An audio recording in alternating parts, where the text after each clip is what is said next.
Le droit et nous avec Alioutal sur Africa numéro 1. Le droit et nous comme tous les mercredis en direct et vous avez la possibilité de nous appeler au 01 55 07 58 00 pour poser des questions sur le sujet du jour. Nous traitons aujourd'hui des questions d'auditeurs qui ont des difficultés pour obtenir la naturalisation ou pour bénéficier de la nationalité française de leur enfant par l'obtention d'un titre de séjour. Bonjour Alioutal. Bonjour Phil. Nous allons commencer avec la question de cet auditeur qui pour la plupart ont préféré garder l'anonymat. Je suis père de 3 enfants français, mais la préfecture a refusé ma demande de titre de séjour alors que mon avocat m'avait dit que si j'ai un enfant français, j'aurais automatiquement droit à un titre de séjour. Pouvez-vous m'éclaircir sur cette contradiction et me dire ce que je dois faire ? Effectivement, on peut dire qu'il y a contradiction entre les deux informations que la personne a eues. D'abord de son avocat qui lui avait dit que l'automaticité de l'obtention du titre de séjour est là, alors que la préfecture lui a opposé un refus. Et on est perdu dans cette situation-là. C'est quand même incompréhensible. Oui, c'est incompréhensible. Le problème, c'est que l'avocat lui a mal informé. Il n'y a pas une automaticité. La loi dit qu'il y a le terme de plein droit. Quand on est père d'un enfant français, on peut avoir un titre de séjour de plein droit. Mais c'est conditionné. Et comme il y a des conditions, l'automaticité saute. Il y a une différence sur ce titre de séjour de plein droit ? Oui, effectivement. La différence, c'est que quand on dit de plein droit, l'administration a une compétence liée. Ça veut dire qu'elle ne peut pas dire non si la personne remplit les conditions. Oui. À partir du moment où il y a un conditionnement, ça veut dire qu'on ne peut pas parler d'automaticité.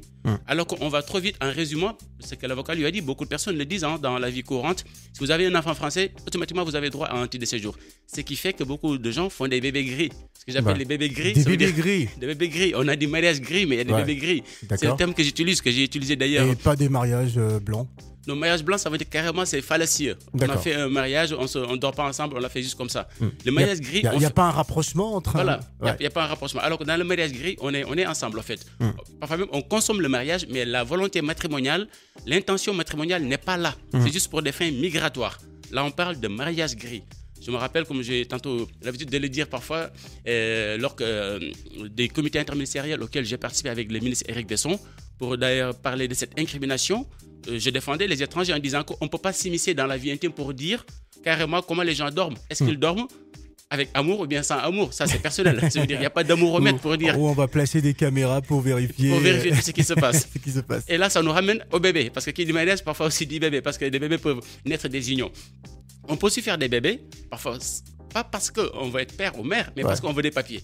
Et là, ça devient un peu compliqué. Et si on pense que dès qu'on a un bébé, on a un titre de séjour, on fait le bébé pour le titre de séjour, alors qu'après avoir fait le bébé, la préfecture nous dit non, on est désemparé. D'autant plus qu'il y a un avocat qui avait assuré à la personne que oui, faites le bébé, vous aurez. Ça, c'est des raccourcis, ce n'est pas des solutions juridiques. Maintenant, pour revenir à la question, lui donner des réponses à cet auditeur, il faut lui dire qu'effectivement, quand on est père ou mère d'un enfant français et qu'on entretient celui-ci depuis sa naissance ou au moins pendant les 2 années qui précèdent la demande de titre de séjour et qu'on prouve qu'on participe à l'entretien de l'enfant et à son éducation, ça ne veut pas simplement dire donner de l'argent. On peut être là, garder l'enfant, être à la maison. On est sans papier, on garde le bébé, la maman travaille ou le papa travaille.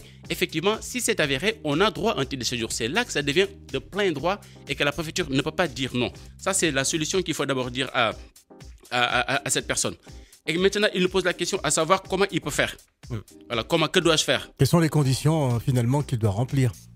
Voilà, la première possibilité, c'est qu'il est ascendant d'un enfant. Mais avant, Alioutal, j'aimerais savoir, est-ce qu'il peut poursuivre son avocat? Parce que je pense que c'est l'avocat qui l'a induit en erreur.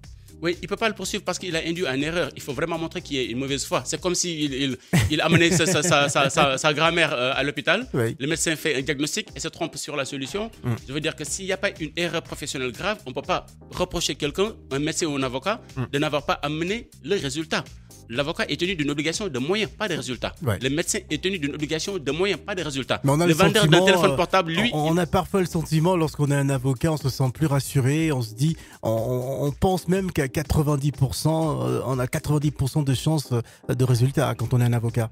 Ouais, mais c'est l'effet placebo. C'est comme pour les médecins. Les médicaments qu'on nous donne parfois, même s'il n'y a rien, on boit le médicament, on pense qu'on va guérir. Ouais. Enfin, c'est l'effet placebo. Mais l'avocat n'est pas un magicien, il faut le dire. L'avocat ne fait que connaître le droit et c'est pas à lui de décider de donner un titre de séjour, que ce soit moi, le juriste ou l'avocat ou quelqu'un d'autre. On n'a pas les moyens d'assurer à quelqu'un que la personne aura gain de cause. Donc là, il faut éviter. C'est un leurre. Si quelqu'un assure à quelqu'un que j'ai la compétence de vous assurer que vous aurez droit à un titre de séjour, soit à travers une première demande ou bien à travers un recours devant une juridiction, c'est faux. C'est faux, il faut faire très attention. Ouais. Ce que l'avocat peut garantir et doit garantir, c'est sa compétence. Une bonne compétence Mais dans la matière. aujourd'hui, nous avons des avocats véreux qui savent déjà, même lorsqu'ils ont le dossier, que c'est voué à l'échec, mais ne vont jamais le dire. Et là, c'est pas bon par contre. Là, il faut avoir l'honnêteté quand il faut vraiment faire le diagnostic et dire à la personne quels sont les tenants et les aboutissants et les chances que ça marche. Et quand on voit que le dossier là, il est perdu ou qu'il y a une impossibilité juridique, il faut le dire à la personne. Ça, c'est une question de déontologie, c'est une question de morale. Et bon, on va pas faire des jugements de valeur à ce niveau. Ouais. Mais ce qu'on va dire à cette personne, c'est que d'abord, il y a deux possibilités. Il a dit des enfants. On ne sait pas comment sont les enfants, majeurs ou mineurs. Si lui, il peut déterminer, prouver qu'il entretient les enfants, effectivement là, il a droit à ce titre de séjour. Si il ne peut pas le faire, s'il y a un des enfants qui est majeur par exemple, qui peut l'entretenir, Ouais. ou même ça peut être un mineur de 17 ans qui fait du football, qui a de l'argent. Vous comprenez, ça arrive maintenant que les footballeurs qui gagnent beaucoup d'argent, je donne un exemple un peu caricatural pour faire référence aux joueurs qui gagnent beaucoup d'argent, mais il peut aussi prétendre à un titre de séjour en tant qu'ascendant de français pris en charge par celui-ci. Ouais. J'ai eu un cas que je traite en ce moment-là. Là aussi, pareil, l'avocat s'est trompé. Ils sont partis devant la juridiction administrative. Ils n'ont pas eu gain de cause. C'est la préfecture qui avait raison. Ouais. Parce qu'ils ont invoqué un article du Code civil L313 11 qui permet aux parents qui entretiennent à son enfant d'avoir un titre de séjour. Or, ce parent n'était pas là et n'entretenait pas l'enfant. Alors qu'il y avait un enfant majeur qui l'entretenait lui et que sous cet angle-là, l'avocat devrait invoquer cet argument qui relève de l'article L314 11 deuxièmement du CCDA. Donc là, on se trompe carrément, on ne peut jamais avoir gain de cause. Donc il faut dire à cet auditeur, s'il a un enfant qui l'entretient, qu'il prouve qu'il est entretenu par cet enfant-là, il peut avoir un titre de séjour. Et là, effectivement, c'est de plein droit aussi. Vous êtes déjà nombreux à composer le 01 55 07 58 00 pour poser vos questions. Nous avons Bernard que nous allons prendre dans un instant. Mais d'abord, la suite des questions. Je suis étudiant étranger. J'ai eu un Master 2 et j'ai fait un changement de statut pour obtenir la carte de séjour salarié. Un an après mon changement de statut, j'ai déposé une demande de naturalisation. La préfecture a ajourné ma demande au motif que cela ne fait pas longtemps que j'ai un travail. Ce motif est-il valable? J'ai 2 mois pour faire un recours. Est-ce utile de faire ce recours? Est-ce que j'ai des chances d'avoir gain de cause à l'UTAL? Là, je vais commencer par le dire oui. Il a de fortes chances d'avoir gain de cause. Et le hasard fait que pas plus tard qu'avant-hier, j'ai eu un cas de figure d'un étudiant à Marseille que j'accompagnais pour son changement de statut et que cet étudiant maintenant a introduit une demande pour avoir la naturalisation. On lui a invoqué les mêmes motifs d'ajournement en s'appuyant sur l'article 44 du décret du 30 décembre 1993. Probablement, il est presque sûr à 99,99% que dans la décision de cet étudiant, il est marqué ce que je vais dire. Conformément à l'article 44 du décret du 30 décembre 1993, votre assimilation ou bien votre intégration professionnelle n'est pas complète. Donc, j'ajourne votre demande de naturalisation à 2 ans. Or, cet ajournement est illégal parce que ce décret renvoie au Code civil et que ce Code civil, son interprétation aussi, l'interprétation du décret a été précisée par une circulaire du 16 octobre 2012 qui dit que pour les étudiants étrangers, le critère d'assimilation ne doit pas se focaliser uniquement sur l'obtention d'un travail, surtout pour la période de référence de 12 mois. Moi, il m'est arrivé d'aider un étudiant qui venait tout juste de faire son changement de statut. On lui a dit la même chose, on a fait le recours et ça a marché.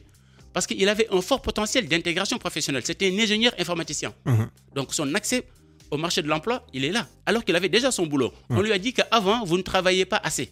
Mais or, c'est le Code civil, non, autant pour moi, le Code des étrangers et le Code du travail qui interdisent à l'étudiant étranger de travailler à temps plein. L'étudiant étranger ne peut travailler a priori qu'à titre accessoire. Pas plus de 964 heures par an. On ne peut pas lui reprocher de n'avoir pas violé la loi. J'ai utilisé cet argument-là. Là, on lui reproche de n'avoir pas violé la loi sur le travail des étudiants étrangers pendant qu'il était étudiant. Ça veut dire que ce motif-là est illégal. D'autant plus que le ministère de l'Intérieur est revenu sur ça pour dire au préfet, faites attention. Pour les étudiants étrangers, le critère prépondérant pour apprécier l'assimilation, ce n'est pas le travail. Il faut voir son potentiel global d'intégration et ses chances d'accès au marché de l'emploi. Or, le fait d'avoir un Master 2, c'est un critère d'assimilation. Le fait d'avoir réussi un changement de statut d'étudiant à salarié, c'est un critère d'intégration. Aussi, le fait d'avoir ce niveau-là. Quand on a un bac, on parle français, on est quand même assimilé à la culture française. Ce sont des ingrédients que cet étudiant devrait utiliser dans son recours et probablement, s'il est accompagné par un juriste qui connaît la matière, il aura gain de cause, très probablement. Voilà, nous traitons aujourd'hui des questions d'auditeurs qui ont des difficultés pour obtenir la naturalisation ou pour bénéficier de la nationalité française de leur enfant par l'obtention d'un titre de séjour. 01 55 07 58 00. On va commencer par Bernard. Est-ce qu'il est là, Bernard? Allô, Bernard? Bernard, nous vous écoutons. Nous allons enchaîner avec un autre auditeur. Allô, allô, bonjour. Allô? Oui, bonjour, c'est monsieur? Bonjour, c'est monsieur Marc. Marc, nous vous écoutons, Marc. Alors, bonjour monsieur. Au fait, je sais que peut-être je peux sortir du thème de la journée. Du sujet? Au fait, je suis un étudiant qui a un bac plus 3. En fait, j'ai mis son STAPS et tout. Ça fait plus de 14 ans que je suis en Europe et j'étais en Italie d'abord, vous voyez. Et en Italie, j'ai eu un séjour illimité. Et là, le séjour vous avez eu quoi? J'ai eu un séjour... Illimitata. 10 ans. Illimité, oui. Illimitata. Et là, j'ai décidé de venir en France parce qu'avant, j'ai commencé le collège en France, j'ai fait 1 an et après, je suis allé en Italie et j'ai fini mes études là-bas. Et là, j'ai décidé de venir ici. Et en fait, je dois changer mon séjour. Et là, je voulais demander comment m'y prendre. D'accord. Et là, j'ai quelqu'un qui, par rapport à ma licence, qui va me faire une promesse d'embauche et tout. Parce que je suis un personal trainer et j'ai fait des formations très spécifiques et tout en Italie. Donc voilà. D'accord, parfait. Voilà. En fait, il y a deux types de solutions pour vous, monsieur. Soit vous voulez continuer vos études. En ce moment-là, vous avez un titre de séjour illimité, mais sur votre titre de séjour, il n'est pas marqué résident longue durée CE. Est-ce qu'il est marqué ceci ou pas? Si, j'ai une résidence longue durée en Italie, moi. Non, en fait, j'ai dit longue durée, il y a 2 catégories. On peut juste marquer illimité. Est-ce qu'il est marqué longue durée CE? Si, c'est marqué longue durée CE. Très bien. Voilà, c'est une nuance que vous ne percevez pas, mais qui est très importante au niveau de votre droit à séjour.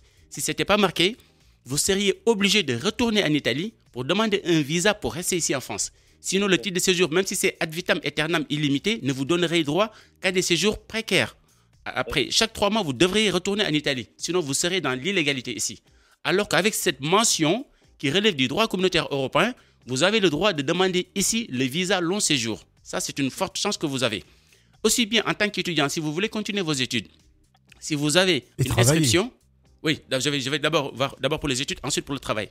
Pour les études, si vous avez une inscription, vous pouvez automatiquement aller à la préfecture pour demander donc, le titre de séjour étudiant. Or, dans l'autre cas de figure, que ce soit en espagnol ou autre, s'il n'y a pas cette mention, vous devrez retourner. J'ai un cas de figure pareil pour une étudiante d'origine sénégalaise qui avait un titre de séjour illimité avec ses parents en Italie, mais qui n'avait pas cette mention.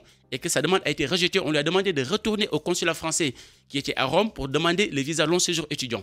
Vous êtes épargné de cette obligation. Vous pouvez faire ça ici. Pour le travail, c'est pareil. À partir du moment où vous avez cette mention, avec la promesse d'embauche qu'on vous a donnée, vous pouvez effectivement déposer, si votre employeur remplit les conditions, si c'est une vraie entreprise, si ce n'est pas une coquille vide, vérifier carrément si l'entreprise est aussi en règle par rapport aux obligations sociales. Si c'est le cas, avec le formulaire CERFA qu'on vous donne, avec les éléments sur le travail, le salaire et autres, même le SMIC, vous avez droit à un titre de séjour suivant la promesse d'embauche qui vous a été donnée. Si c'est salarié, vous pouvez avoir salarié. Aussi, en dernier lieu, à partir du moment où vous n'avez pas besoin de ces visas, même si vous avez un problème avec l'employeur, à partir du moment où vous avez une compétence particulière, vous pouvez créer votre propre structure et même collaborer avec cette entreprise et avec d'autres et demander la carte de séjour entrepreneur profession libérale. Voilà des solutions qui sont à votre portée et donc je pense qu'il n'y aura pas forcément d'obstacle pour vous. Et puis en cas de problème, vous n'hésitez pas à revenir vers moi ou bien vers quelqu'un qui a les mêmes compétences. Ok. Alors,